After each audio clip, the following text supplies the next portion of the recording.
the grand scheme of things, it wasn't worth it, and he didn't have to lose his life. I think that we brought on, we touched on something that a lot of people talk about, and that is now defunding the police. That has been such a huge conversation, but there's so many misconceptions around defunding and dismantling. If you will, educate the audience. All right, so most people, when they hear the term defund the police, they tend to think of, oh, they're going to take away our police department. Nothing could be further from the point. Defunding the police means that in certain communities, even Houston, take for example, we had over $1 billion allocated to our police force. Now, what is that money being used for? Some of that money tends to be allocated towards riot shields, right? Pepper spray, right? That kind of thing. That's only used against the people that fund this budget, right? So why would the people want to supply the police with the means to oppress them? If the police are concerned about the situations in certain communities with a higher crime rate, well, higher crime rates tend to happen in communities where there's not employment opportunities, right? There's not a lot of social services, and people are going to do what they need to do to take care of themselves and their families. When the community has more opportunities for employment, more opportunities for upward mobility, then they tend to be less of a strain on the government. They tend to have a lower crime rate. And because of that, we'll have less need for the police in those communities. You are passionate about so many different things in terms of making sure that we are holding our leaders accountable. Talk to me about some of the other projects that you're working on. Well, right now, obviously, being a part of More Than a Vote is essential. We're dealing with primaries in this country right now.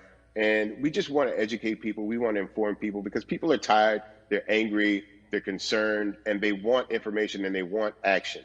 And so we want to make sure that we give them the right information and lead them in the right direction. And we thank the people that do not look like us for standing with us right now, because it's very important that people who aren't Black be involved. Because if Black people could have gotten rid of racism, we would have done it hundreds of years ago. And so I'm trying to use my voice and my platform just to let people know that if they feel like I do, there's a number of places they can go to enact change in their community. People need to know about how their city council runs. They need to know that they have the ability to speak when city council meets, to let them know that that's not the way that they feel their city needs to be run. Those are not the places that they feel the money of their community needs to be allocated. And Bubby, even a step further, they can run for office in their local community. They can run for positions. Like, people act like they leave it up to somebody else. If you're upset, it's not hard to get on the school board. It's not hard to be a part of the city council. It really isn't. And depending on how small your town is, you could be a mayor. It's the power is with the people. And we need to just know that that's happening. Absolutely. And it's always been with the people. You know, if you look at Trayvon Martin's mother, Sabrina Fulton, right? She felt that there was a system of racism and a system of oppression that led to her son's death.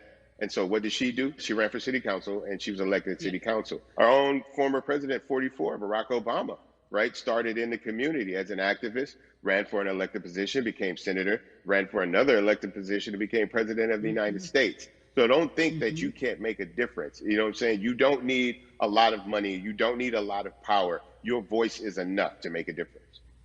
Amen. I feel like I need to go out and run for something. You gave me a rousing speech there, sir.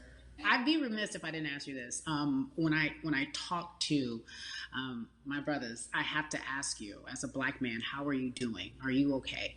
I'm good. I'm good. I have a very strong relationship with God, so prayer definitely works for me. I have children and grandchildren who are watching me, who are encouraged by what I do, and they're proud of me right now, you know, and that's really what matters, you know. The change starts at home, you know, so as long as you have a support system that believes in what you're doing and supports you in what you're doing, you have everything you need to go out there and fight the good fight. And for those that don't, there's a community of people here to help you. So you can go to places like morethanavote.org. There are many different places that will encourage you, inform you, and they will put you with groups of people that feel like you, that are ready to take action. So no one has to go about this alone if they want to do it. Yeah, we're stronger together. People have been saying it, but that has much more meaning now that we are in our movement, not just this moment. Bumby, it has been an education, always a pleasure. Thank you so much. I appreciate you. Keep fighting the good fight. Keep up the good fight.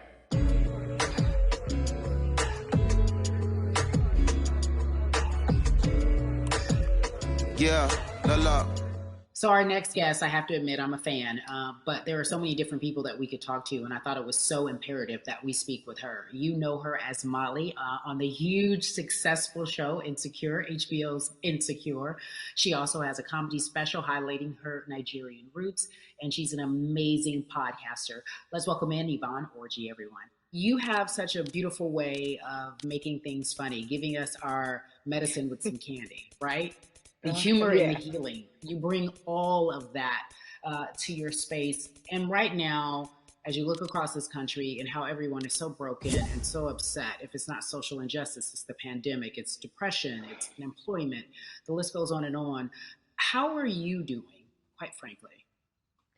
I am I'm rediscovering self in a way I that is hard but necessary, that will lead to ultimate joy. I know it sounds like a lot, but no, I think I personally think that God put all of us on a global timeout. Like we just, America hasn't done as good as other people when it comes to timeouts, because everyone else is out playing at recess, and we're still in the principal's office hoping and wishing we can come out.